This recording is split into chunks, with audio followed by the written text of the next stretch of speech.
ٹھیک ہو جی؟ بسم اللہ الرحمن الرحیم۔ اللہم صلی علی محمد النبی الامی وعلی آلہ وسلم تسلیما۔ حدیث نمبر 33 40 نووی کی۔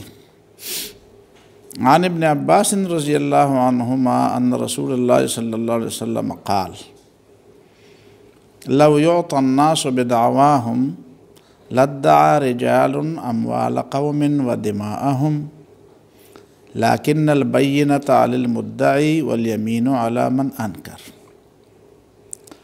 حضرت عبداللہ ابن عباس رضی اللہ تعالیٰ عنہما روایت کرتے ہیں کہ رسول اللہ صلی اللہ علیہ وسلم نے فرمایا لو يعطى الناس بدعواهم، اگر صرف دعوے کی بنیاد پر لوگوں کو چیزیں دی جاتی کہ جو بھی کسی چیز پر دعویٰ کر دے تو وہ چیز اسے مل جاتی یا دینی پڑتی۔ لادعى رجال اموال قوم، تو کئی لوگ پھر دوسرے لوگوں کے مالوں پر دعوے کر دیں۔ صرف دعوے سے اگر چیز مل جاتی ہے تو پھر دعویٰ تو آسان بات ہے، بس کسی چیز پر دعویٰ کرے کہ یہ میری ہے، یہ چیز بھی میری ہے، یہ بھی میری ہے، اور عدالت آپ کو دے دی۔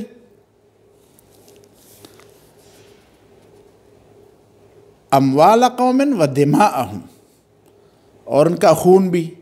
خون کا مطلب یہ ہے کہ وہ ایک تو رشتے پر بھی دعوے ہوتے ہیں، پرانے زمانے میں ایسا بھی ہوتا تھا، رشتے پر کسی کے اوپر دعویٰ کرتے میرا بھائی ہے، پرانے زمانے میں ایسے ہوتا تھا، اس کی بڑے قصے ہیں۔ لیکن دماءہم کا مطلب یہ بھی ہے کہ جانوں کے متعلق کہ اس نے میرے بھائی کو قتل کیا ہے، اس نے میرے باپ کو قتل کیا ہے، اور پھر ظاہر ہے کہ اس کے نتیجے میں اس کو قاتل کو یا تو سزا ملتی ہے اور یا اس سے وہ دیت لیتے۔ تو اگر صرف دعوے کی بنیاد پر ایسا ہوتا تو پھر تو بات آسان ہو جاتی، ہر مدعی، ہر آدمی کسی دوسرے کے مال پر دعویٰ کرتا تو پھر تو سارا نظام ہی بگڑ جاتا، سارا نظام ہی بگڑ جاتا۔ لیکن البینۃ علی المدعی والیمین علی من انکر، لیکن اصول یہ ہے کہ بینہ کا مطلب یہ ہے، لغوی معنی تو اس کا یہ ہے کہ کھلی دلیل، کھلی دلیل جس میں شہادت بھی آتی ہے اور شہادت کے علاوہ دوسرے دلائل بھی آتے ہیں۔ یہ ہے علی المدعی، جو دعویٰ کرنے والا ہوں اس کے اوپر یہ لازم ہے کہ وہ کوئی گواہ پیش کرے یا کوئی ثبوت پیش کرے یا کوئی دلیل پیش کرے، کوئی ایسی کھلی دلیل پیش کر دے جس سے اس کا دعویٰ ثابت ہو۔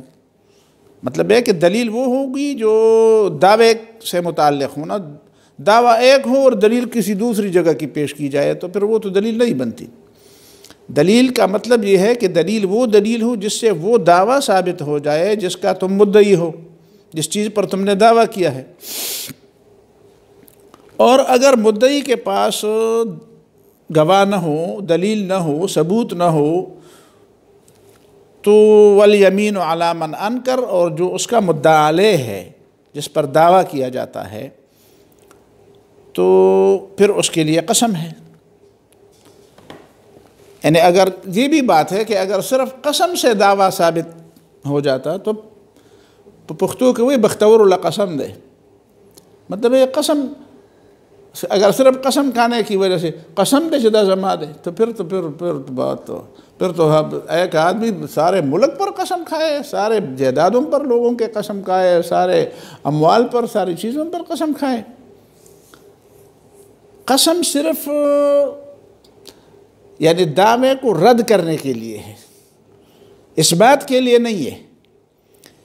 یعنی آگے میں کچھ چیزیں آپ کے سامنے رکھوں گا، کچھ چیزیں ایسی ہوتی ہیں جو کسی دعوے کو یا کسی چیز کو کسی حق کو ثابت کرتی ہیں، اور کچھ چیزیں، کچھ ایویڈنس یا کچھ دلیل یا کچھ قرینے ایسے ہوتے ہیں کہ جو چیز کو ثابت تو نہیں کرتے لیکن کم از کم ایک آدمی کی صفائی کے لیے یا کسی چیز کو اپنے آپ سے دفع کرنے کے لیے وہ کافی ہوتے ہیں۔ تو اس کا مطلب یہ ہے کہ ہر ثبوت جو ہے وہ کسی چیز کے ثابت کرنے کے لیے کافی نہیں ہے، کچھ ثبوت جو ہے وہ بہت قوی قسم کے ثبوت ہیں، وہ تو آپ کا حق ثابت کرتے ہیں. کچھ ثبوت ایسے ہیں جو اتنے قوی نہیں ہیں کہ جس سے آپ کا کوئی حق ثابت ہو. البتہ اس میں اتنی قوت ہے کہ کوئی آپ کے اوپر دعویٰ کر دے یا آپ مدعی بن جائیں، آپ گھر جائیں، تو وہ آپ کے حق میں صفائی کے لیے کافی ہو جائے کہ نہیں نہیں یہ ایسا نہیں ہے، ایسی بات نہیں ہے. سمجھ میں آتی ہے بات؟ یہ دو باتیں الگ الگ ہیں. یہاں پہ یہ بات ذہن میں رہے کہ بینہ کے معنی اگر ہم گواہ لے لیں، جس طرح عدالتوں میں گواہ پیش کیے جاتے ہیں، مسائل میں گواہ پیش کیے جاتے ہیں، حدود میں گواہ ہے، معاملات میں گواہ ہیں، جس طرح آیت المدائنہ میں ہے یا ایھا الذین آمنوا اذا تداینتم بدین الی اجل مسمی فاکتبوہ، اور آگے ہے واستشہدوا شہیدین من رجالکم فإن لم یکونا رجلین فرجل وامرأتان، دو گواہ مقرر کر لو، اگر دو گواہ نہ ہوں تو ایک مرد گواہ اور دو عورتیں گواہ. ان تضل احداہما فتذکر احداہما الاخری. یہ بحث ہم یہاں پہ چھوڑ دیتے ہیں، چھوٹی سی ایک بات کر لیتے ہیں کہ عورت کی گواہی جو مرد کی گواہی کے نصف کے برابر ہے، اس میں کوئی خواتین کی کوئی وہ استحقاق مجروح نہیں ہوا. اس کا مطلب یہ ہے کہ خواتین کو ان معاملات میں گھسیٹنے سے بچایا گیا ہے کہ وہ ہمیشہ عدالتوں میں کھڑے رہیں اور کبھی ایک کے لیے گواہ کبھی دوسرے کے لیے گواہی. وہی ان کے اپنے کام ہے، وہ ان کا دائرہ کار ہے اپنا محدود، اور ان محدود دائرہ کار میں ان کو رہنا چاہیے، بجائے اس کے کہ ہر آدمی اس کو کسی معاملات میں جی آپ آ جائیں. اور اگر ایک عورت کی گواہی ہوتی تو ایک عورت کے لیے عدالتوں پہ اکیلے آنا جانا یہ ساری چیزیں، تو مطلب یہ ہے کہ پھر جب دو گواہ ہوں عورتوں کے لیے، نصاب دو ہو، تو پھر آدمی سمجھے گا یار دو عورتیں ایک جگہ سے ایک عورت جمع کرو دوسری جگہ سے جمع کرو، پھر ان کے لیے آنے جانے کا چھوڑے ان کو، ان سے ایک مرد کہیں سے ڈھونڈ لو. مرد ویسے بھی باہر گھومتے پھرتے ہیں. تو اس کا مطلب یہ ہے کہ ان کو ایک مشکل سے بچایا گیا ہے، بنیادی بات یہی ہے. اور چونکہ عام طور پر یہ اس طرح کے معاملات میں وہ نہیں ہوتے، انوالو نہیں ہوتے، تو ان تضل احداہما فتذکر احداہما الاخری، چونکہ یہ ان کے میدان کار سے متعلق بات نہیں ہے تو یہ بھول جاتی ہے، ورنہ جو ان کے میدان کار کی بات ہوتی ہے وہ یہ نہیں بولتی. ہم گھروں میں ہمارا تجربہ ہے نا، بچوں کی چھٹی کب ہوگی اور کس نے کون سی چیز کہاں پہ رکھی گئی ہے اور کون سی، یہ ساری باتیں خواتین کو پتہ ہوتی ہے، مردوں کو پتہ نہیں ہوتی، اس لیے کہ ان کی دلچسپی ہوتی ہے. تو اس کا مطلب یہ ہے کہ یہ گواہیاں اور یہ دعوے اور یہ گواہیاں دینا اور یہ عدالتوں میں آنا جانا یہ ان کی دلچسپی نہیں ہے. تو ان کی دلچسپی دوسری دلچسپی ہے، تو ان کو خواہ وہاں پہ نہ گھسیٹو.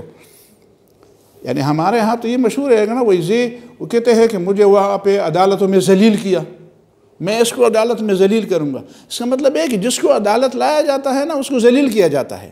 یعنی یہ کوئی معمولی چیز نہیں ہے، یہ بہت ایک قسم کا مشکل مرحلہ ہے. جب لوگ دعائیں مانگتے ہیں خدا پاک اسپتال نہ مساتے اور عدالتوں نہ مساتے اور تھانوں نہ مساتے، تو یہ کیوں یہ دعائیں مانگتے ہیں؟ پھر یہ ہے کہ یہ جو گواہیاں ہوتی ہے اس میں کتنے جرح ہوتی ہیں. اب یہ کیسی مطلب ہے کیا طریقہ ہے کہ ایک خاتون جو ہے نا وہ یہاں پہ کڑی ہو اور اس پر مختلف قسم کے جرح ہوتے ہوں، وہ کبھی ایک طرف دیکھتی ہو اس پر کیا جواب دے، کبھی وہ کہتے ہیں تم نے فلان جگہ پہ ادھر کیا تھا ادھر یہ کیا تھا، وہ گواہی میں تم نے ادھر جھوٹ بولا تھا تم ادھر. تو یہ چیزیں خواہ اپنے آپ کو ایسی باتوں میں انوالو کرنا کہ اللہ تعالیٰ نے آپ کو ان سے بچا لیا ہے، تو بچانے کا ایک طریقہ یہ ہے. لیکن جب ضرورت پڑے تو پھر ٹھیک، اس کا مطلب صرف یہ. تو دو باتوں میں یہ جو گواہ ہے نا، گواہ کی بات، بینہ کا معنی گواہ، یہ دو باتوں میں تو ہے. وہ کیا بات ہے؟ ایک تو معاملات ہے لین دین کے، خرید و فروخت کے معاملات، میرے تمہارے اتنے ذمے رہ گئے، تمہارے میرے اتنے ذمے رہ گئے، میں نے خریدا تم نے نہیں خریدا، میں نے بیچا تم کہتے ہو میں نے نہیں بیچا، میں نے کہا تم نے اتنے پر بیچا تم کہتے ہو نہیں اتنے پر نہیں بیچا. تو ایک یہ، اور دوسری ہے حدود. حدود میں یہ سارے حدود آتے ہیں جو مختلف قسم کے، جس کے لیے قرآن میں سزائے مقرر، ان حدود کی بات. باقی حدود اور ان کے علاوہ جو باتیں ہیں اس میں بینہ کا مطلب صرف گواہ نہیں ہے. اس میں بینہ کا مطلب جو ہے کوئی شہادت، کوئی ایویڈنس، کوئی قرینہ، کوئی ایسی بات جس سے وہ دعویٰ ثابت ہو جائے، وہ وہیں پہ پھر عام ہے، اور اس کی میں تفصیل بتاؤں گا۔ مدعی، البینۃ علی المدعی، مدعی کون ہے؟ یہ میں اس لیے بتاتا ہوں کہ مجھے یاد ہے نیا جب میں مدرسے سے فارغ ہوا اور ایک علاقہ میں چلا گیا، تو وہیں پہ ہمیں تو اتنا تجربہ تو نہیں تھا، ایک جگہ پہ مجھے کسی نے بلایا کہ یہاں پہ ایک فیصلہ ہے، آپ بھی آ جائے فیصلے کے لیے۔ تو میں نے وہاں پہ دیکھا ایک قاضی صاحب تھے، وہ قاضی صاحب دو گروہ، کوئی اس زمانے میں کوئی 18-20 لاکھ کا مسئلہ تھا، اور سب لوگوں کے پاس بندوقیں تھیں، اور ایک فریق ادھر اور دوسری فریق ادھر۔ تو یہ قاضی صاحب کبھی ایک فریق کے طرف جھک جاتے تھے، کبھی دوسرے فریق کی طرف جھک جاتے تھے۔ وہ سارا معاملہ جب میں نے دیکھا تو مجھے سمجھ آ گئی کہ یہ قاضی صاحب بیچارے جو ہیں، اس کو یہ بھی نہیں معلوم کہ ان فریق میں مدعی کون ہے اور مدعی کون ہے۔ تو ویسے میں نے اس سے پوچھا، جب میں نے اندازہ لیا تو میں نے اس سے پوچھا، قاضی صاحب بتائیں ان میں مدعی کون ہے، مدعی کون ہے؟ تو وہ تو حیران سا ہو گیا، چپ رہا۔ میں نے کہا چلو اس کو چھوڑو، مدعی کی تعریف کیا ہے، ڈیفینیشن کیا ہے، مدعی کس کو کہتے ہیں؟ پھر ان کو یہ بھی نہیں معلوم تھا۔ تو جو باقی لوگ تھے نا، انہوں نے مجھے کہا نہیں یہ قاضی نہیں ہے، تم قاضی ہو۔ میں نے پھر اس کو بتایا کہ دیکھو مدعی کی تعریف پہلے سے معلوم، مدعی کا مطلب کیا ہے۔ کچھ لوگوں نے اس کی تعریف یہ کی ہے کہ مدعی وہ ہوتا ہے جو کسی اضافے کا مدعی ہو، جو کسی اضافے کا طلبگار ہو۔ یہ کتاب ہے، یہ کتاب آپ نے مجھے بیچی ہے 100 روپے کی، ٹھیک ہے، اور میں نے آپ کو 100 روپے دے دیے، پھر آپ میرے اوپر دعویٰ کرتے ہیں کہ یہ تو 120 روپے کی ہے، اور میں کہتا ہوں نہیں 100 روپے کی ہے، تو آپ 100 روپے تو میں مانتا ہوں، آپ 20 روپے کا اضافہ چاہتے ہیں، تو آپ مدعی ہے، میں مدعی ہوں۔ اگر میں کہوں کہ نہیں یہ 100 روپے کی نہیں، یہ 80 روپے کی ہے، سمجھ میں آتی ہے بات، اور آپ کہتے ہیں کہ نہیں 100 روپے کی ہے، پھر بھی آپ 20 روپے کا اضافہ، یعنی جو بھی اضافے کا مدعی ہوں تو وہ کیا ہے، اضافے کا دعویٰ کرتا ہوں، زائد چیز کا دعویٰ کرتا ہوں، تو وہ کیا ہے، مدعی ہے۔ لیکن اس سے زیادہ بہتر تعریف وہ ہے جس میں یہ کہا گیا ہے کہ مدعی اس کو کہتے ہیں من اذا ترک ترک، کہ اگر وہ بات چھوڑ دے تو اس کو تو چھوڑا جاتا ہے۔ سمجھ میں آتی ہے بات؟ میں کہتا ہوں کہ یہ کتاب میری ہے، اور آپ کہتے ہیں نہیں میری ہے، تو اگر میں یہ دعویٰ چھوڑ دوں تو آپ کا تو میرے اوپر کوئی دعویٰ نہیں ہے، آپ تو مجھے نہیں کہتے کہ آپ بیٹھ جائیں بات کرتے ہیں، میں کہتا ہوں یار میں نے چھوڑ دی کتاب، تو اس کا مطلب ہے کہ میں مدعی ہوا۔ من اذا ترک ترک، اگر میں بات کو چھوڑوں تو مجھے چھوڑا جاتا ہے۔ اب مدعی جس کے پاس یہ موبائل ہے، یہ کتاب ہے، اور میں نے اس کو پکڑا ہوا ہے کہ دے دو میری کتاب، دے دو میرا موبائل، تو اگر وہ مجھے چھوڑنا چاہے تو میں اس کو نہیں چھوڑوں گا، تو وہ مدعی ہے۔ سمجھ میں نہیں آتی بات؟ مدعی کون ہے؟ جب وہ بات کو چھوڑنا چاہے تو دوسرا اس کو چھوڑ دیتا ہے، ٹھیک ہے، اور مدعی وہ ہے کہ اگر وہ بات کو چھوڑنا چاہے تو دوسرا اس کو کہتا ہے، وہ بھاگنا چاہے میں اس کو پکڑوں گا، کیوں بھاگتے ہو یار، میرے پیسے دے دو، تو پھر میں مدعی ہوں۔ یہ تو پھر آپ جب فقہ کی معاملات کی بحث میں جائیں گے تو پھر تفصیلات وہیں پہ ہوں گے، میں تو یہاں پہ صرف سرسری قسم کی چیزیں بتاتا ہوں۔ تو ایک تو ہے گواہ، گواہ کے بعد بھی کئی چیزیں ہیں جن کو آپ قرائن بھی کہہ سکتے ہیں، اور جن کو فقہ کی اصطلاح میں ایک چیز ہے شہادت حالیہ، شہادت حالیہ، یا ہماری موجودہ اردو میں اس کو کہتے ہیں واقعاتی شہادت، یا انگریزی میں اس کو کہتے ہیں سرکمسٹنٹیل ایویڈنس۔ تو سرکمسٹنٹیل ایویڈنس یا واقعاتی شہادت یا شہادت حالیہ، اس کی مثال باقاعدہ قرآن مجید کے اندر موجود ہے، سورہ یوسف میں ہے کہ جب زلیخا اور یوسف علیہ السلام دونوں دروازے کی طرف لپک کر بھاگ رہے تھے تو اچانک وہاں پہ جو ان کا خاوند آ گیا زلیخا کا، تو زلیخا نے دعویٰ کیا کہ یہ آدمی تو ٹھیک نہیں ہے، اس کے ارادے میرے بارے میں خطرناک تھے۔ اب فوراً حضرت یوسف علیہ السلام نے اس کا انکار کر دیا کہ نہیں، بات ایسی نہیں ہے، بات اس کی الٹ ہے۔ اب وہیں پہ ایسا ہوا کہ کسی نے گواہی دی، وَشَهِدَ شَاهِدٌ مِّنْ أَهْلِهَا، اور درست بات یہ ہے کہ وہ کوئی سمجھدار آدمی تھا۔ لوگوں نے کہا کہ وہ کوئی بچہ تھا، اگر بچہ ہوتا تو بچے کی صرف بات ہی کافی تھی، بچے کے لیے دلیل دینے کی ضرورت نہیں تھی۔ اگر بچہ ہوتا تو بچہ بھی ایسا ہوتا کہ وہ باتوں کے زمانے کا نہیں تھا، یعنی مطلب سال کا بچہ، 1.5 سال کا بچہ جب وہ بات نہیں کر سکتا تو اس کی صرف بات کافی ہوتی ہے، اس سے کوئی دلیل نہیں مانگتا۔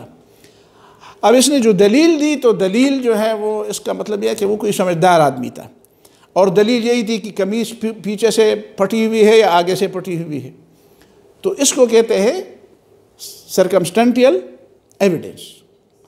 اب اس پر فیصلہ ہو گیا اور قرآن نے بھی فیصلہ مان لیا، قرآن نے اس انداز سے یہ فیصلہ پیش کیا کہ یہ فیصلہ ٹھیک ہے۔ اس کے علاوہ رسول اللہ صلی اللہ علیہ وسلم کی ایک حدیث میں جو صحیح مسلم میں وہ حدیث ہے، وہ بھی کتاب الاقضیہ میں ہے، فیصلوں کے باب میں، کہ سلیمان علیہ السلام کے پاس 2 عورتیں آئیں اور دونوں کے پاس ایک بچہ تھا۔ ایک عورت نے اس کے پاس اس بچے پر دعویٰ کیا، دوسرے نے بھی اس بچے پر دعویٰ کیا۔ اب دونوں ایک بچے پر دعویٰ کر رہے ہیں، اب دلیل اور گواہ کسی کے پاس بھی نہیں ہے، تو سلیمان علیہ السلام نے سوچا کہ اب اس کا کیا فیصلہ کرے۔ ایک عورت تھوڑی سی عمر میں بڑی تھی اور دوسری چھوٹی تھی، حدیث میں اس کی بڑی عورت اور چھوٹی عورت کے نام سے ذکر کیا گیا۔ تو اب وہ بیٹا جو ہے وہ چھوٹی عورت کا تھا حقیقت میں، اور بڑی عورت نے اس پہ ویسا دعویٰ کیا۔ اب سلیمان علیہ السلام نے سوچا کہ بھئی یہ تو مشکل ہے کہ میں کیسے اس پہ وہ کر لوں، فیصلہ کر لوں، لیکن اس کا ایک طریقہ ہے میرے پاس۔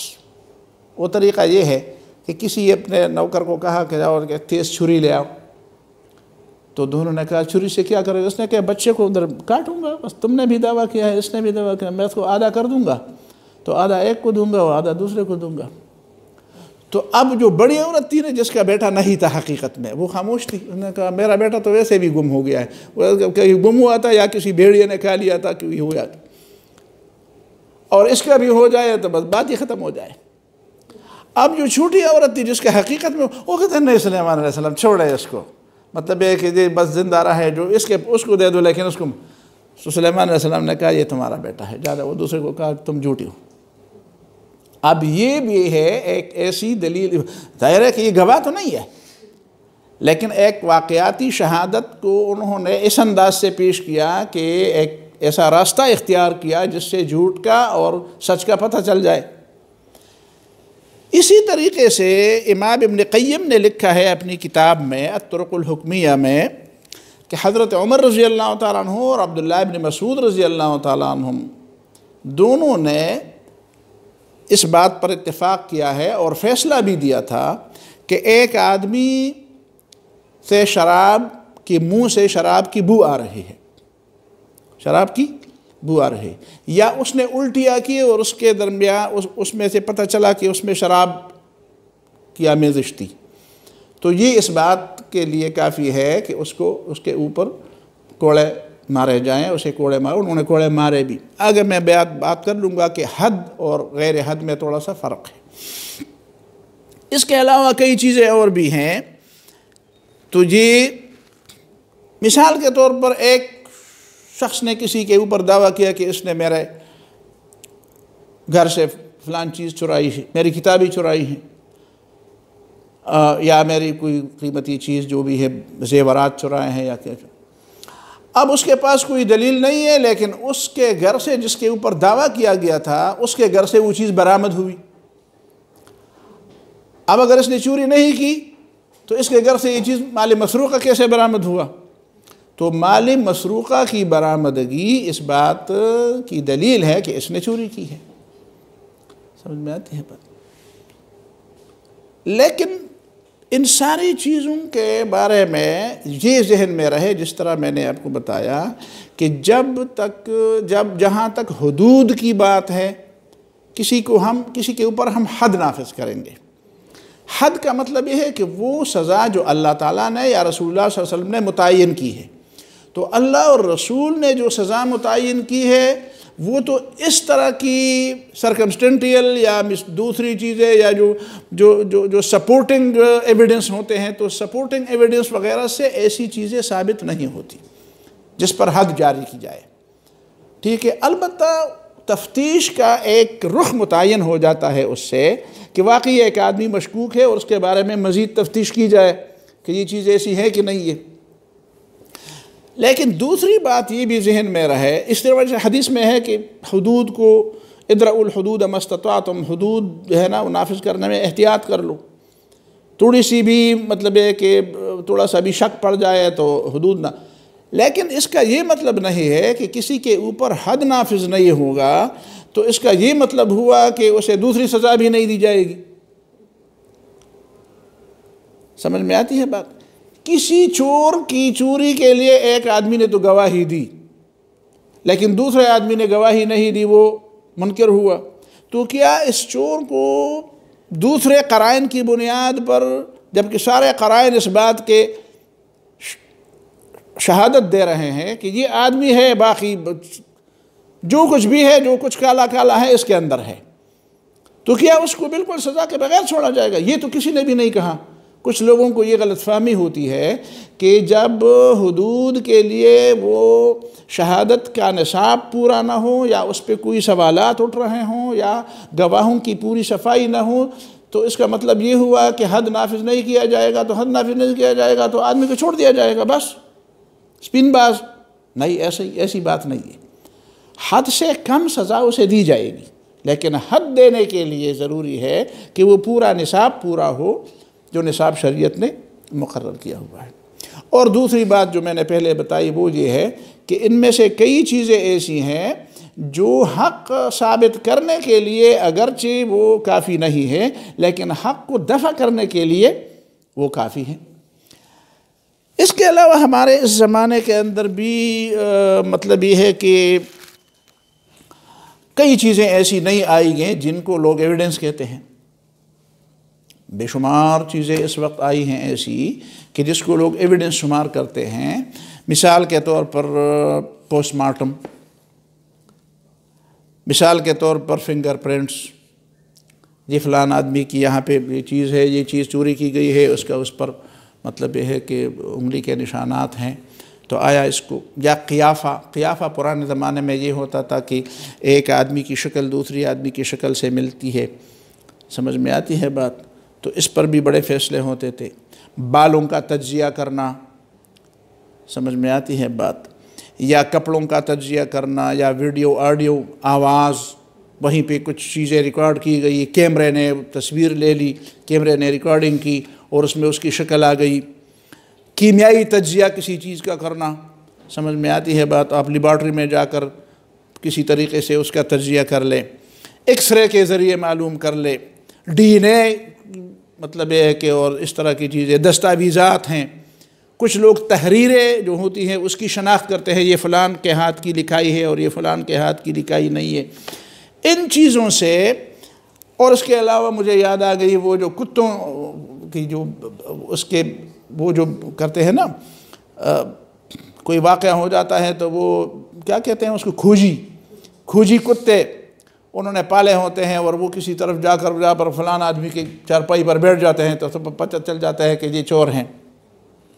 ان چیزوں سے کوئی چیز بھی ایسی نہیں ہے جو میں نے نام لیا، حتیٰ کہ یہ جتنے بھی حتیٰ کہ ڈی این اے بھی، ان میں سے کوئی چیز ایسی نہیں ہے اس حیثیت سے کہ اس کے ذریعے کسی کو ایسی سزا دی جائے جو اللہ تعالیٰ نے قرآن میں مقرر کی ہے یا نبی صلی اللہ علیہ وسلم نے احادیث میں مقرر کی ہے، جس کو حدود کہتے ہیں۔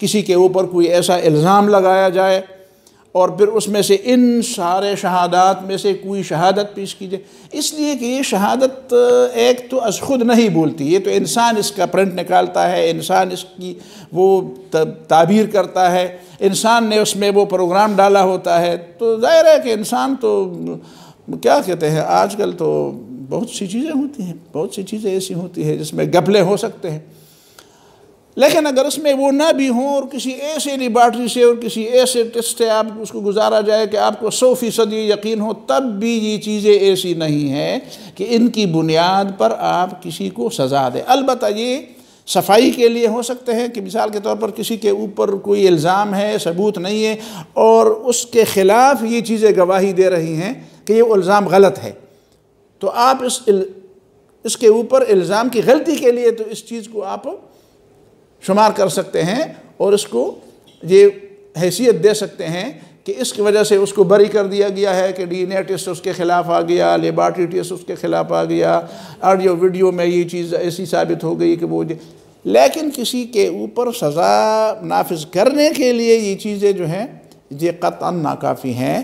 ان دونوں باتوں کے اوپر ظاہر ہے کہ اور اس کی وجہ یہ ہے کہ انسانی علوم میں اگر غلطی نہ بھی ہو تو کم از کم انسانی رویے میں تو غلطی ہو جاتی ہے۔ لوگ اپنی مرضی کے رپورٹ حاصل، لوگ اپنی مرضی کے ریسرچ کرتے ہیں۔ یعنی اس زمانے میں آپ مجھے معاف کر دیں، میں تو اتنا زیادہ ان چیزوں سے واقف نہیں ہوں، لیکن اتنا کچھ مجھے بھی پتہ ہے تھوڑا بہت کہ اس زمانے میں جو بڑے بڑے ادارے ریسرچ کرتے ہیں، وہ ریسرچ ایک خاص نہج پر ان کو کہا جاتا ہے، آپ کو اتنے پیسے ملیں گے لیکن آپ کی ریسرچ کا نتیجہ یہ ہونا چاہیے۔ آپ ریسرچ کر لیں کہ گندم کھانا انسان کے لیے مضر ہے، تاکہ وہ گندم نہ کھائے اور ہمارے ہاتھ کی بنی ہوئی چیزیں کھائے۔ اسی پر ریسرچ کر لیں اور کروڑوں اربوں ڈالر لوگ خرچ کرتے ہیں کہ جو جانوروں کا گوشت ہے نا، اس کو نہ کھائیں، اس لیے کہ جانوروں میں بیماریاں ہوتی ہے اور یہ ہوتا ہے اور فلان اور جانور ذبح کرنا یہ ظلم ہے۔ جو آرٹیفیشل بنا ہوا جو گوشت ہے، جو وہ ڈاکٹروں کے زیر تربیت اور ان کی زیر نگرانی تیار ہوتا ہے اور اس میں یہ چیزیں نہیں ہوتی، فضول قسم کی چیزیں ہیں۔ اس کا مطلب کیا ہوتا ہے؟ اس کی پش پر کئی چیزیں ہوتی ہیں۔ حقیقت میں وہ آپ کو کمپنیوں کے رحم و کرم پر چھوڑنا چاہتے ہیں۔ آپ جو اصل چیزیں ہیں، آپ وہ جو دیسی گھی جس کو ہم کہتے ہیں نا، دیسی گھی نہ کھائے، دودھ نہ پیے، اور دودھ کے خلاف ہے، دودھ یار جو دودھ پینا جو ہے صحت کے لیے مضر ہے، خدا کا خوف کرے۔ وہ جو لیبارٹریوں میں تیار کیا گیا، جو بچوں کو دودھ پلانے والے ہوتے ہیں، جو ماں کا دودھ ہے، اس کے لیے پتہ نہیں ابتدا میں کیا کیا کرتے تھے نا، اب واپس آ گئے ہیں۔ ایک دفعہ میں نے یہاں پہ بتایا لوگوں کو، کچھ لوگ آئے تھے باہر سے، WHO والی خاتون تھی، تو وہ اسی موضوع پر بات تھی کہ سینے کا دودھ جو ہے نا، ماں کا دودھ بچے کے لیے بہت زیادہ مفید ہے۔ تو پھر مجھے کہا کہ آپ پہلے سے میں نے 30-40 منٹ بات کی، تو پھر وہ جو خاتون آئی تو اس نے کہا میں آگے بات نہیں کروں گی، بس اس نے بات ہی نہیں کی، اس نے بات نہیں، اس لیے کہ میں نے اس پہ بتایا کہ یہ جو آپ بتائیں، یہ میں نے مثال کے طور پر یہ بتایا کہ یہ بات لوگوں میں پھیلائی کس نے کہ ڈبے کا دودھ چاہیے۔ میں نے کہا یہ تعلیم یافتہ عورتوں نے یہ کام کیا یا بے تعلیم لوگوں نے؟ میں نے کہا آئیں آج بھی سروے کرتے ہیں پورے ہمارے اس صوبے کے اندر، اسی پشاور کے اندر سروے کرتے ہیں کہ کتنی مائیں ہیں تعلیم یافتہ ماؤں میں جو اپنے بچوں کو اپنا دودھ پلاتی ہیں، اور کتنے ان پڑھ ماؤں میں ہیں جو اپنے بچوں کو ڈبے کا دودھ پلاتی ہیں۔ میں نے کہا ابھی پتہ چل جائے گا کہ یہ مسئلہ خراب کس نے کیا۔ تو میں نے کہا آپ اعتراف کر لیں کہ خراب آپ نے کیا ہے، سمجھ میں آتی۔ پھر میں نے اس پہ اعتراضات بھی کہ میں نے کہا میں یقین سے کہتا ہوں کہ ماں کے سینے میں جو دودھ ہوتا ہے وہ بچے کے گروتھ کے ساتھ اور اس کی ساری اخلاقی، اس کی روحانی، اس کی جسمانی، اس کی ساری حیثیتوں کے مطابق وہ ہوتی ہے، اور اس میں جو تبدیلی آتی ہے عین ممکن ہے کہ اس میں ہر دن تبدیلی آتی ہو۔ اور آپ کے ڈبے کا جو دودھ ہوتا ہے وہ مطلب یہ ہے کہ وہ 5-6 مہینے تک وہ ایک ڈبے کا دودھ 5-6 مہینے میں وہ 6 مہینے پہلے جو تھا اس کے بعد اس کی ضرورت بولا بظاہر اس کی مطلب ہے کہ اس کی شکل ایسی آپ کو نظر آئی کہ وہ ذرا پھلا ہوا ہے تو آپ سمجھتے ہیں کہ یہ صحت مند ہے. سمجھ میں آتی ہے بات؟ صحت اس کو نہیں کہتے. تو بہرحال اس لیے ہم کہتے ہیں نا کہ آج کل بچے جو ہیں وہ بوتل کے بچے بن گئے ہیں. تو بوتل کے بچے بوتل بچے ہوں پختوں کے وہی کہنا میرے بچے نے پوئی گی. جو بے وقوف ہوتا ہے ہم اس کو بوتل کے بچے کہتے ہیں. جو ماں کی حقیقت میں اس میں صرف یہ نہیں ہوتا کہ اس کے غذا ہوتا ہے. یہ دودھ اس کے لیے غذا کا کام دیتے ہیں. اس کے لیے کئی چیزیں ہوتی ہے. وہ جب ماں اس کو اپنے گود میں لیتی ہے تو اس کی ساری چیزیں، اس کی ایک ایک حرکت، اس کی ایک ایک جو بھی اس کے اندر تبدیلی، وہ ساری ماں کے نظر میں ہوتی ہے. وہ سمجھ میں آتی ہے. اب جب بوتل اس کے سامنے رکھ دیا جائے اور مائیں اپنے موبائلوں میں گھومے تو بوتل اس نے پیا یا بلی نے پیا یہ بھی پتہ نہیں چلتا. کتنا اس نے پیا، کتنا نہیں پیا، کیسے پیا، اور اس دودھ کے اندر کے مطلب میرا یہ ہے کہ بات اس پہ کیسے آ گئی. یہ جو نئی چیزیں آ گئی ہیں نا، ان چیزوں میں وہ حیثیت اور اس کا وہ مقام نہیں ہے. سمجھ میں آتی ہے بات؟ تو البینۃ علی من ادعا علی المدعی والیمین علی من انکر، اس میں بینہ میں جو تفصیلات آ گئی اس کو تھوڑی سی نظر میں رکھنی چاہیے. اور بغیر ثبوت کے نہ دعویٰ ثابت ہوتا ہے اور بغیر ثبوت کے نہ کسی کو کوئی چیز مل جاتی ہے. البتہ اگر ثبوت نہ ہو تو پھر وہ جو منکر ہوتا ہے اس کو قسم دیا جائے، اور قسم بھی وہ اپنے طرف سے نہ اٹھائے. قاضی اور جو عدالت ہوتی ہے اور جو جج ہوتا ہے وہ مدعی کو کہہ دے کہ آپ اس کو قسم دینا چاہتے ہیں، تو اگر وہ کہتے ہیں کہ میں قسم دینا چاہتا ہوں تو وہ قسم اٹھائے.